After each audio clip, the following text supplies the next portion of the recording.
So, good afternoon, welcome along. We're going to be talking about compassionate sales this afternoon.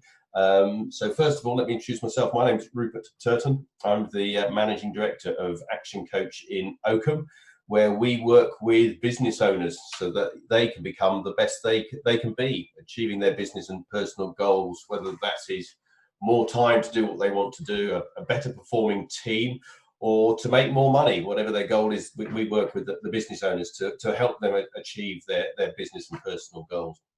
And as we go into this presentation, I know I'm talking about compassionate sales today on the webinar, but I'm not a salesman.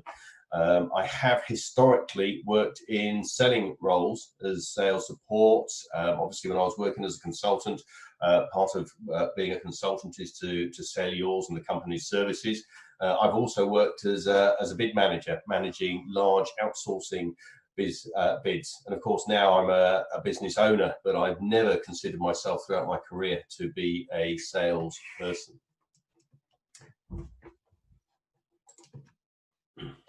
So why are we talking about sales now?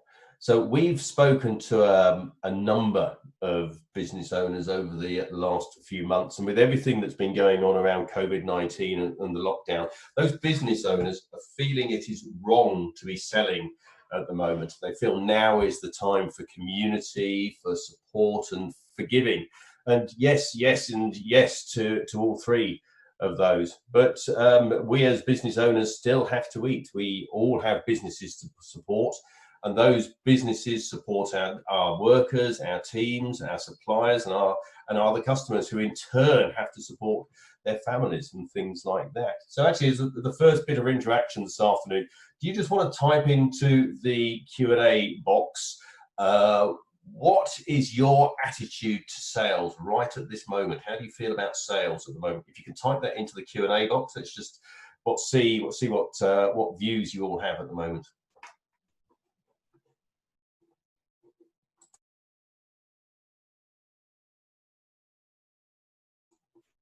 Just give you all a moment to type away.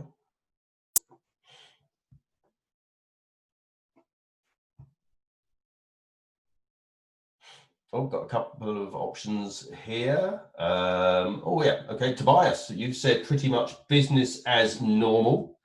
Clients need my advice now more than ever. I like that attitude. Oh, we've got another one. Feel uncomfortable selling at the moment. Never enjoyed it. Not enjoying it now. And Mike Bailey, helping clients by giving free content and advice. Actually, another very positive attitude. And it is, I mean, with businesses getting back to work, we need to up the ante on the whole sales conversation. We can't afford to be left behind by our competitors, and so we need to be marketing. We need to be out there selling our services. So I've already asked you what you thought about selling at the moment, but what is sales? I guess actually a couple of you answered this already. It's working out what the buyer wants and then working with them to problem solve and communicating the response to them. So can I just ask you also as a second question, what comes to mind when you think about the word salesman or saleswomen? You just want to type that into the Q&A box. What comes to mind when you think about the word salesman or saleswomen?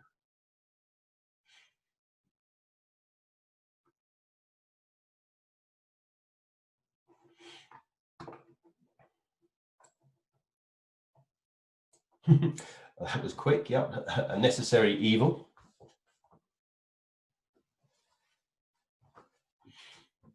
Pushy. Anyone got any others they want to add? Just type them into the Q&A box. What comes to mind when you think about the word salesman or saleswomen?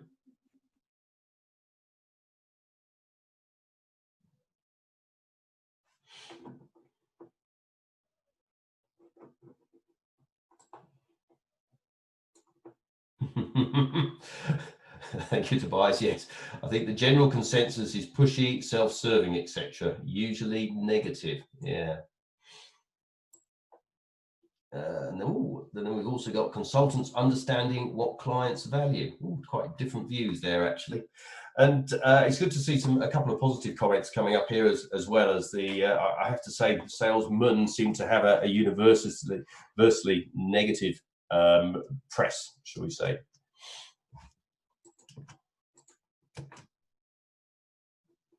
So what exactly comes, got ahead of myself there. So what exactly comes to mind? What exactly is selling? So as I said at the beginning, I've worked with salespeople for most of my working life in one role or another, and predominantly in consultative type sales, where we have to work out the solution with the customer.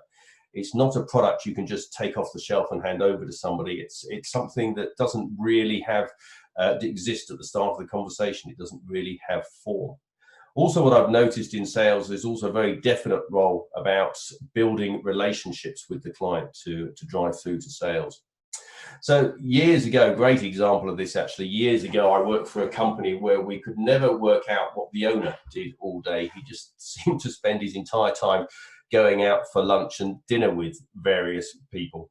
But then after a while, we started to notice that mysteriously work would appear. And these were big deals as well. These were deals, 3 million, 5 million, that he was coming back with. And there was no competition for the work and no big tender process to go through.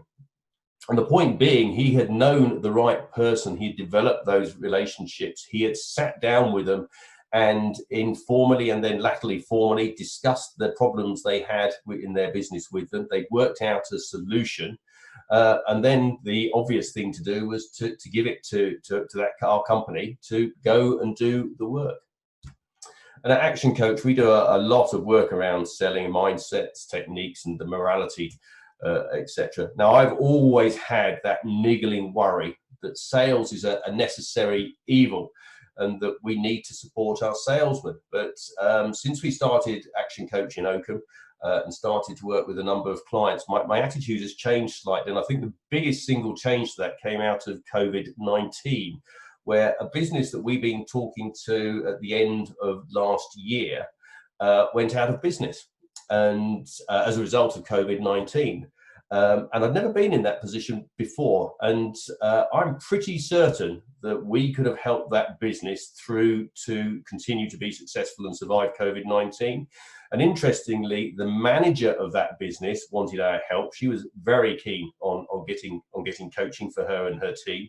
But the business owner did not believe she needed help. She thought she knew everything she needed to know about running her business. This was a family-run business. She'd been running it for years. And the bit that now niggles me is that we did not push hard enough to convince her otherwise. And the end result of all this is that as a result of us not going in to coach her managers and her management team, is that now her and all of her staff are out of work. And I really feel we could have done more to put our case across. And I've left with this feeling that I actually now feel bad about a business who didn't want to work with us failing because I feel we didn't do enough to get that sale. And so I now firmly believe that if we have the answer to someone's problem and we refuse to step up to the plate and tell them about it, then we are doing them a gross misservice. And it's not about pushing our solution onto their problem either. It's about us working with them to work out the problem that they've got and working out what the solution to that problem is. It's giving people what they need, not what we want to sell to them. And that's the sort of selling I think is more than necessary evil. It's a force for good. So there's 4 types of salespeople in my mind. The first is the order taker. It's somebody who waits for someone to ask if they can buy something. Now, the problem with the order takers is that you have to have a very well-informed customer base. In other words, you need a very simple product or a very strong marketing department that has done an excellent job of educating your potential client pool. So in that realm, think about the Harry Potter books and McDonald's and the iPhone. There's a massive marketing machine sits behind those organizations to sell their product. It's much more And that sort of sales, the order taker is much more likely to be in product-based rather than service-based businesses, or at least it's going to be a product-led business. Secondly, we've got the product pusher. The product pusher talks about nothing more than the product itself. So we've all seen these sort of people. I think the stereotypical product pusher is the double glazing salesman, the one that just won't let up until you buy something from them. Or I guess in some instances, actually, if you're trying to go into an electrical store to buy a new TV or computer, the salesman just keeps coming back at you. From our personal experience, a few years ago, my wife Angela, also a partner in the business, she wanted to buy a new car. She's got a red Jeep. It's the stupidest car you've ever met or you've ever seen, but she wanted to buy a red Jeep. She already had one, and it was on finance, and it was actually cheaper for us to go and get a new one than to extend the contract on the existing finance. And she literally wanted exactly the same car that she already had. And when we went into the Jeep showroom, it should have been the easiest sale in history for the sales guy that we were talking to. But instead, he kept trying to sell her a different car that they had on special offer in the showroom, to the point that in the end, we got so fed up with the conversation that we nearly walked out. And if there'd been another Jeep dealership in the area, we would have done. And this would have lost the company not only the sale of the car, but actually all the services that come after that. In particular, of course, the maintenance, where they make a lot of their money if you run a garage. In the end, I just told the sales manager what we were going to buy, and I have to say, once we had that conversation, we did the whole deal in less than 30 minutes. We told him what we were going to buy and how much we were going to pay and why we thought that was right, and the whole thing was done. But it just goes to show that you've really got to understand what the client is looking to buy and adjust your product you're offering to meet those requirements. Then we have the overseller. He promises the world just to get a sale. And again, as I mentioned, I used to be a bid manager for a very large computer project, and regularly we would have salesmen who would talk to the customer and promise the world. And it got to the point I had to ban the salesman from going to see the customers without me or one of my senior team being with them, because they would start to deliver things that we weren't in a position to do. So either very optimistic delivery times that we wouldn't be able to meet, upgrades for free of charge. Someone's got to swallow the cost for that somewhere, or features that hadn't even been invented yet. And ultimately, if you let that go forward, eventually the customer's going to get fed up and the company suffers. And usually, of course, from the salesman's point of view, it's after the commission has been paid out. But think about the overseller selling too much. And I guess we can all think of people who fit into that category as well. And then finally, we have the problem solver. And this is what I was talking about earlier. This is the person who knows it is in his absolute gift to help other people find a solution to the problem that they have. He'll come to the meeting, come to the role with humility, and from a place of service. And he'll work with the client to find the right solution for that client. It's the sort of person you thank with all your heart as you hand over your money to them, because you know that you like and you trust them, and you believe that that problem is well on the way to being fixed. It's switching the whole situation around to one of service and help rather than trying to sell something. Now, actually, just do a quick show of hands. How many of you have heard of Andy Bounds? He wrote a book called The Jelly Effect. So if you just put your hand up if you've heard of Andy Bounds. He wrote the Jelly Effect. He's also considered a general guru of service-based selling. Oh, surprisingly low. If you get the chance, guys, get onto Amazon and read The Jelly Effect by Andy Bounds. It's actually quite a readable book, and he's quite an entertaining author as well, but he makes some really important points about selling. But one of the concepts Andy Bounds introduces is that he talks about afters, which is the thing that the customer will have after he has bought from you or done business with you. And the bottom line is people don't buy from you as an individual, they buy what they will have and how they will feel after they have bought from you. So people don't pay an accountant for the reports and tax returns. They pay them to make sure that they pay less tax, they don't have to worry about compliance issues, and they know how their business is doing. And I guess the same again, they don't pay a lawyer for the advice, they pay to avoid going to jail. So what Andy talks about is the where you are when you're talking to your clients or prospects or leads. That there's sort of four areas that that you need to concentrate on. First of all, you can talk about your own past and your own future, or you could talk about their past and their future. Now, realistically, which of those do you think that they are actually interested in? So too often what happens is that we start our sales presentation by talking about us. We're talking things like we're founded in 1978. We've grown from a team of 2 to a team of 200 in 2012. Originally, we were from Germany, and now we're based in the UK and USA. We're the only UK wholesaler of widgets.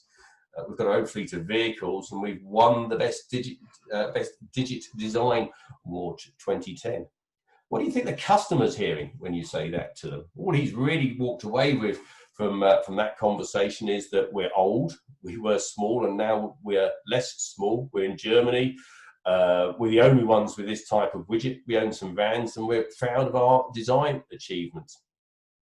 And so often, this is how not only our presentations are written, but it's also our websites, our sales pitches, our brochures.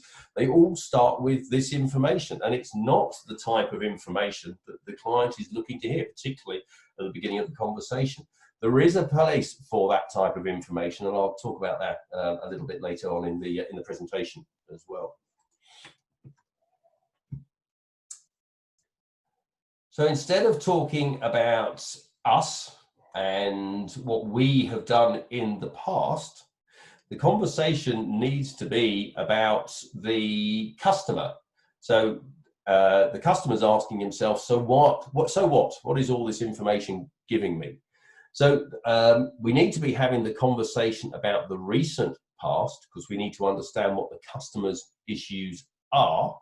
And then we need to start working with him to understand what his problem is and what he thinks the solution is, and work with him to identify the best solution for him as a client. What we want the customer to hear when we talk to him is that we're a proven, resilient supplier, giving him confidence in us being around in the future, that it's somebody we can grow with over time in line with his supplier needs. You can read the rest that's on the slide. Fundamentally, it's understanding why we're giving them that information and spelling that out to them in very clear language.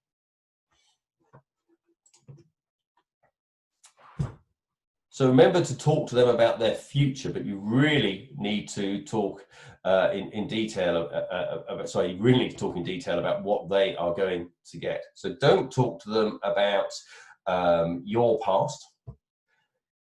Don't talk to them about your future. You need to be talking at some level about their past and what the problem is. And then in particular, you need to be talking about what they are going to get. What is in it for them in the future? What is their afters? So let's just take a moment. Do you want to just take 2 minutes to type into the chat box, what are your business's afters? What do your clients get from working with your business typically? You just type that into the Q&A box at the bottom of the screen.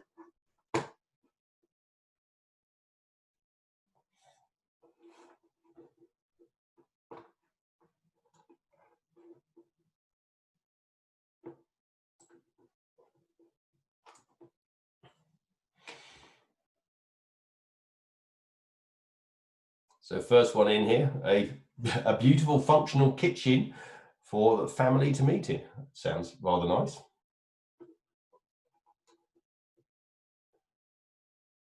So guys, just type into the chat, into the Q&A, what your afters are.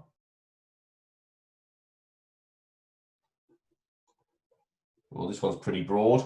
A way to fix your problem without any further work.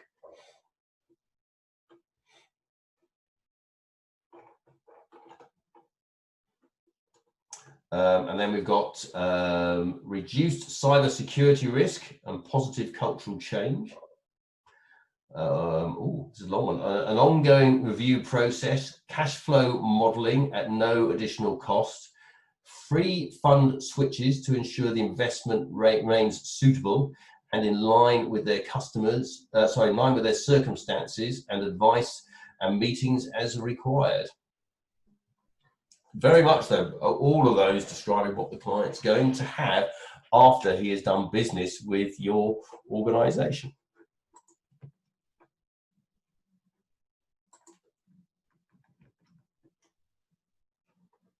So there's a few things you need to think about as well. So as you go in to meet with a customer, he expects you to already obviously know about yourself and be knowledgeable about your business's products and services. He will also expect you to do some research on his business and have an understanding what his business is all about. But the customer's not going to expect you to understand what they are looking for, particularly in any detail. You might have had a cursory conversation when you set the meeting up, but he's not going to expect you to know the detail of exactly what he's looking to buy, what the problem is, what the business problem is that he's trying to resolve. So at this point, you're allowed to ask questions to really get in to understand what the problems are. So make full use of this opportunity. Play dumb and dig deep. Keep on asking questions till you get to the hub of what the customer's looking for. So the problem-solving cycle, ask questions, but let them speak twice as much as you do. Let them tell you the problem and effectively sell the solution to themselves. So Alan Pease, in his book, The Questions Are the Answers, he says, keep on asking until you get to some emotion. Because once the conversation moves from the widget to buy to what it'll actually mean to them to have the right widget in place, you're starting to move towards the selling decision or the buying decision. So the question cycle starts with a question. You ask the client a question, then listen, take notes, pay attention, but listen to what the client is telling you. And then periodically give him positive strokes, encourage him to keep on talking, to keep on giving you more and more information. Positive strokes like, just or yes, or maybe tell me more, but encourage him to keep answering. And then eventually you'll get to the point where it's time to ask another question. Keep the cycle going, ask the question, and then listen to the answer and keep on listening to the answer. And remember that silence is a fantastic tool in this situation. Silence feels really uncomfortably. As human beings, we like the conversation to flow, but sometimes if you just stop and let the client keep on talking, he will tell you, just start to add to the story, partly to fill the gap, but you're also giving him a little bit of opportunity to think about what he's asking for and to fill in some of those details. And he'll more than likely give you a far deeper insight into what he's looking to achieve. And then we come back. We just mentioned getting to the emotion. There's a really good reason for that. I guess most of you are probably familiar with the fact that most buying decisions are only based on 20% logic. 80% of the buying decision is based on emotion. And it comes down to, do I like and trust this guy? Do I think he has my best interests at heart? Do I really want the afters that he has just described to me in such detail? And then you move on to the logic being, how am I going to explain this to the board of directors, my missus, husband, partner, kids, etc. Again, when we're doing big outsourcing deals, one of the first things we do, and we went into any tender process, was to work out how the person responsible for the project will be justifying his buying decision to the board. We sit down and write down those 3 bullet points very early on in the process, and we make sure that they played all the way through the bid process in all the documentation, all the conversations and all the presentations that we did to the client. This is also where the CV that we spoke about earlier starts to come into play. So suddenly, being founded in 1978 and being a proven resilient supplier to give the client confidence that we're going to be around in the future. And also because we've grown from a team of 2 to 200, they need somebody who can flex the organization in line with their supply needs and confident we can supply at their level. So look at what the supporting evidence is to the solution that you're putting forward, and find those examples from your history, and also base that around some storytelling as well. If you can tell a good story that backs up the point you're making, it all starts to reinforce the emotion that is supporting the logic in the buying decision.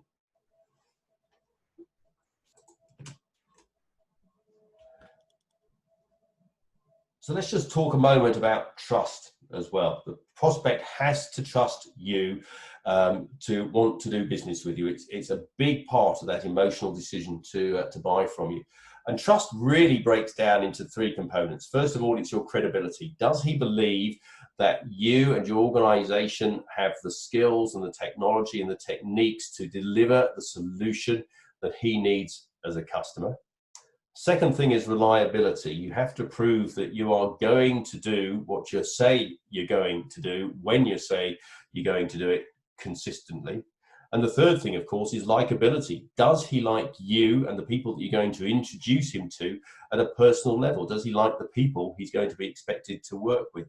All looks towards building that trust relationship. But please bear in mind that that relationship can be severely undermined by what he perceives to be your self-interest. And when I say self-interest, we're talking about this space now. It's your interest in the future, your interest to get the sale because it pays your commission to that goes into your bank account. So make sure you're focusing very much on the afters from the client's point of view, but don't forget that self-interest, it can be a really damaging part of the whole relationship. So a lovely quote here actually from Mayor Angoulou. I'm never sure I've said that right. At the end of the day, people won't remember what you said or did.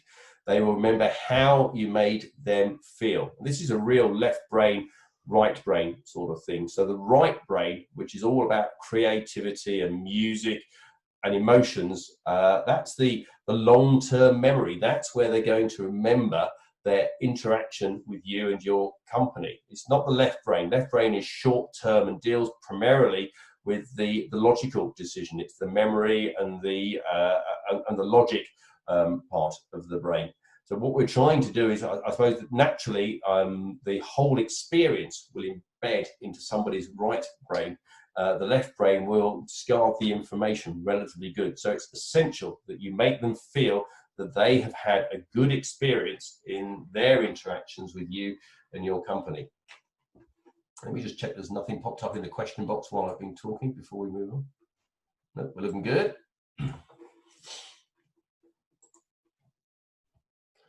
Now, within all of this, of course, we've got a very strong message, but we've got to make sure we communicate that message in a particularly effective manner. And communication, I think this is probably one of the truest statements ever, is that true communication is the response you get. In fact, I'd recommend you all write that down now. True communication is the response you get.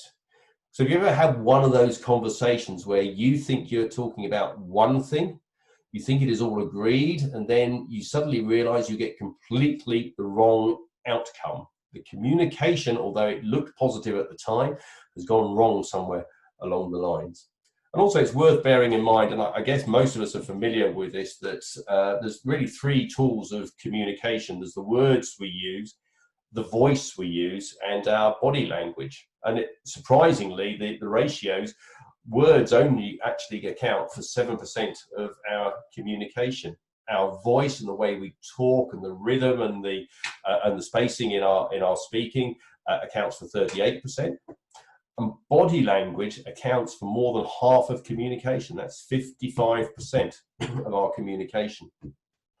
And bear in mind, during COVID-19, we're now in a world where we've lost sight of the signs we used to use to read people. So things like, how they walk into the room, how they stand, how they sit. We only really seeing people from the chest up sitting in front of a screen. A lot of the time saying things like, "Can you hear me?" and "Why is there no sound?" So actually our perception of people and how people are perceived has changed, but we need to be very conscious of actually what they're seeing or what they're perceiving with the modification in the tools. We need to pay attention to the clues that we're giving out. And also, of course, if you're on a camera, you often get problems like the streams are misaligned. So it looks like somebody is looking at another screen, when actually what they're looking at is your image on another screen, and the camera is in a different position. So think very carefully about the way you're speaking, the way you're positioning the camera. Think about your tone, your speed of delivery, and the pitch that you're using, and how excited you are. Just take a second just to type into the chat box how you're finding reading other people's emotions and communication as you're reading other people during lockdown, working remotely as opposed to being in the same place as them. Do you want to just type that into the Q&A box? Just typical, isn't it? As soon as we start talking about communication, it's the moment I decide to trip over my words.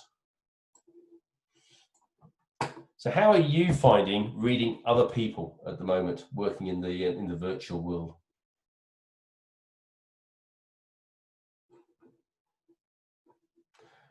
So the first one is more difficult. Easier with video, yeah, I guess that's true.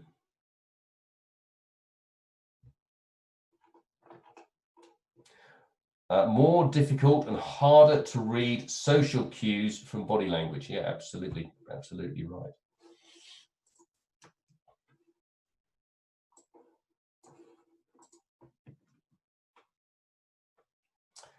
So think about communicating in ways that work best for other people rather than your personal style, your personal preference. So I think we've probably all heard about the golden rule for communication. Communicate with others how you'd like to be communicated with yourself. I would suggest you want to upgrade that to the platinum rule. So communicate with others how they would like to be communicated with. Talk to others in the way that works best for them. With an action coach, we use the DISC personality assessment tool, which very quickly allows us to position people into one of 4 different areas, depending on the way that they like to work and the way that they like to communicate. So we can very rapidly work out what the best way to communicate with them is. Way too much detail, I'm afraid, to go into on this call, but obviously anyone who's worked with us or we've done seminars on it will have seen us talking about DISC. And also, when you're asking questions as you drive the conversation, think about using open-ended questions. So things like who and where and what and when and how, to open up the conversation, and also just not to lead the person that you're talking to, not to lead the client down to follow your cues. What you're trying to get them to do is to tell you what they think and what they need, as opposed to any preconceptions you may have about what that solution might be. And we say it again, play dumb and dig deep. Ask the questions and then sit back and listen for the answers. Now again, another one from Andy Bounds, he talks about A, B, C. So the A, as we've already talked about, is the afters. What does the customer, what does the client have when he has done business with you, when he's brought something, he's taken your service? What is the position he's going to be in, and describing that to him. Second thing you have to do is to build certainty. Build the client's confidence that you are able to deliver the afters that you have just described to him. And having built the vision of what he's going to get into the future, built the certainty in the client that you can deliver it, that's when you need to close the deal. And then think again, the questions, it should be, most of the conversation should be about you asking questions and the client answering. You ask another question and the client answers. Dig deeper and then dig deeper again. The majority of the time you're asking the questions of your prospects. And then at the appropriate moment, you can say something along the lines of, I think I understand what the problem is. Do you mind if I make some suggestions? To which hopefully the client will say, that would be good. And now the roles are reversed. So you will now present your possible solution and he will question you on that. And hopefully by that stage, you've got to a reasonable solution for your client, and now you're starting to drill through anything where you've misaligned it, or maybe even things that the client hasn't thought about. And as you go through that conversation, keep on temperature checking. So ask the client, how does that fit with what you had in mind? Or even better, which one fits best with what you had in mind? So try and break it down to a couple of options, or 2 or 3 options, as opposed to asking him to re-describe what he's asked for. Give him your interpretation and ask him which of the possible solutions works best with what the client had in mind as a solution. So far, we've talked a lot about what sort of salesperson you want to be. We've talked about Andy Bounds and afters and building confidence that you can deliver what you say you can do. And we've also talked about really communicating with your client, really making sure you understand what they are looking to achieve. So let's just talk a little bit, just to finish this off, about handling objections. So the idea being to make sure that you get the answers to any problems that the client has during the meeting. The last thing you want them to do is for them to go away and start looking for answers to your questions on the internet or talking to other people outside of the meeting. Deal with the objections during the meeting to get to a positive place. So at the point that you think you have agreement with them, the next thing you need to do is ask them if there's any other reasons besides what you've already talked about that you can't go forward with the deal. And then ask them, if they give you a reason, ask them if that reason was addressed, would you then go ahead? So we've now got agreement. We think we've got agreement. We've asked them if there's any reasons we can't go forward. We've also asked them if that reason was addressed, are there any other reasons that would stop them going ahead? And if they say no, there must be another reason they don't want to go forward. So ask them what it is. And then keep going around that loop. Get to an agreement, understand the reasons they don't want to go forward, ask them if all those are addressed, if there be any other reason they didn't want to go forward. And what you're doing here is building a list of objections so you can handle them in a controlled manner. And then when you get to the end and you ask the question, if these issues were addressed, would there be any reason, would you then go ahead? Would there be any reason you wouldn't go ahead? At the point they say yes, say to them, well, in that case, let's invest some time now to start looking at how we can address those reasons. So effectively, you've gone through the loop a number of times of building the list of questions, and then you go around that loop another time to address them. So what you're trying to do here is to get all the reasons they don't want to complete the deal on the table, and not get sidetracked by trying to resolve the first objection they flag up. Get the full list so you don't run down a rabbit hole and miss the most important reason they have for not wanting to do business with you, and just finish up dealing with a few cursory ones that really aren't going to make a lot of difference to the meeting and can be resolved very quickly. So make sure you get to the answers to any problems the customer has during the meeting. So let me ask a question. What is your sales process? Or even actually, is there one? Is it applied consistently, and does it work brilliantly? The majority of customers we work with don't have a sales process in place, or even if they do, they're not using it continually.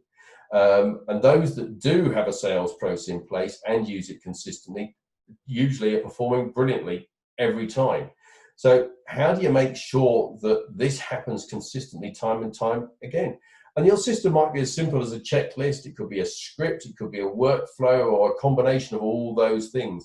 But you need to start working through what your sales process looks like, and ask yourself some questions. So a touch point is any time you have an interaction with the customer. So how many touch points does your process have? So if you're selling a service to a client, you're not going to make the sale on the first conversation. You're not going to be able to pick up the phone to somebody and expect them to spend thousands of pounds on your service from that first conversation. You have to take them through a series of understanding what their business problems are, talking about what the possible solution could be, and actually building up that confidence that your business is able to provide the right solution. And there's going to take a number of touch points that you need to think through as part of your process. And you also need to think through when those touch points happen. It shouldn't be entirely left to chance as well. You need to have the right conversation at the right time and very clearly decide what the objective is for each of those touch points. And obviously, I'm rattling through this today. We cover this in far more detail when we in coaching and possibly in later seminars as well.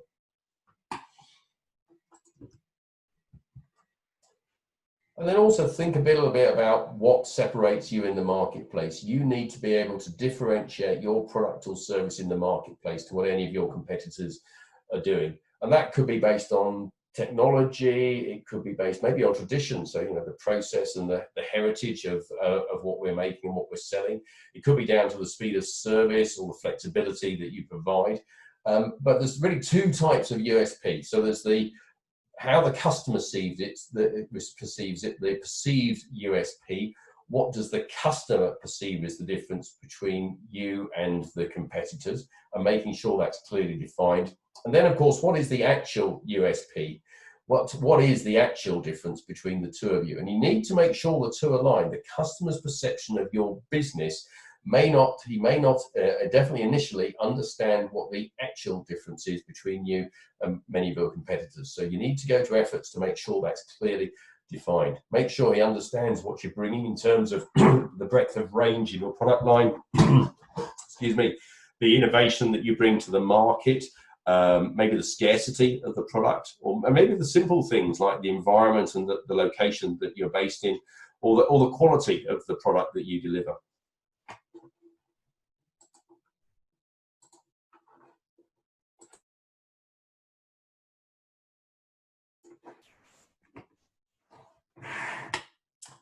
And then also just think about what your guarantee needs to be to give that final reassurance that the customer is getting what they want, that the solution you're proposing to him will meet his problem, will meet his business requirements, will help him solve his business problem. So ask yourself a few simple questions. So first of all, what do your competitors guarantee? What are they guaranteeing to make sure they get the deal? Ask yourself what the rest of your industry does as well. Great source of inspiration as to what you should be guaranteeing to put the customer at ease, to make him feel that he's getting the best deal. But also think a bit about what you would love to guarantee as a business. How do you see your business? How do you position your business in the marketplace? What do you see as being your USP and the part that you need to guarantee?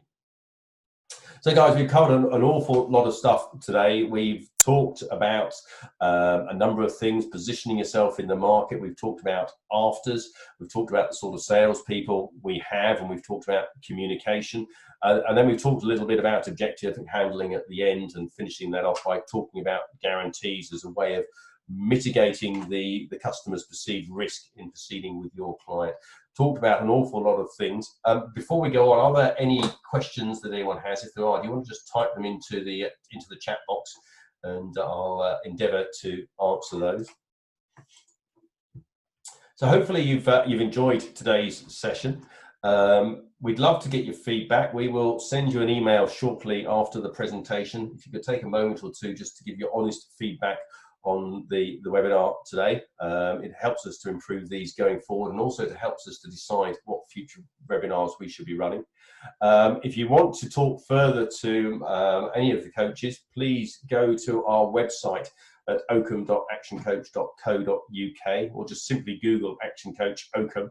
We'll take you to our website and book in for a free 30-minute coaching session to follow up on any areas that we've covered: afters, questions, process, USP, and guarantees. And then finally, we'd love you to follow us on Facebook. And occasionally we do Facebook Lives on just sort of a couple of minutes on areas we think will be of interest to people, but also follow us on Twitter as well. And we'll hopefully be giving you a stream of obviously future events that we're running, future other things that we're doing to help local businesses as well. Let me just look at the questions and answers. Don't seem to be any popping in, which either means I've done a really good job or we've all fallen asleep. So thanks for your time today. I've enjoyed being here and doing these presentations. We try and do these fairly regularly. Once again, if you do need to talk to us, please just Google Action Coach Oakham, which will take you to our website, or feel free to call us on 01572 497 030, or email me directly at rupertturton@actioncoach.com. Thanks for your attention today, guys. Hope it's been very useful to you, and hopefully we'll talk to you all soon. Thank you very much for joining us today.